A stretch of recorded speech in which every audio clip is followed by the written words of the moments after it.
يعني انا كلمته قلت له بص احنا هنعمل الاعلان ده وبقى رفدني بعدها.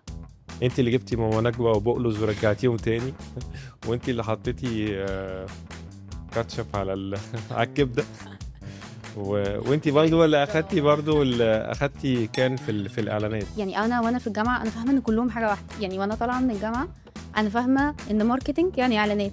شطاره الماركتير ان هو يشوف الاعلان ده فعلا لما هينزل هيديليفر المسج ويحصل براند ريكول مظبوط. الجي ام طلع اون ستيج قال لك انسى اي براند غير ديتور، وانا اللي هو صدمه عمري اللي هو طب انا جاي اعمل ايه حضرتك؟ عمري راح. اروح. يعني انت فاينز رحتي من مصر لبلاد تانية؟ ده كان قرار صعب، يعني ده ما كانش قرار سهل، لان ده انا كنت مبسوطه في ريكت جدا لاني كنت بتعلم وغيرت براندات كتير فما لحقتش ازهق، يعني اخلص ده اخش في ده لغايه ما كنت خلاص تقريبا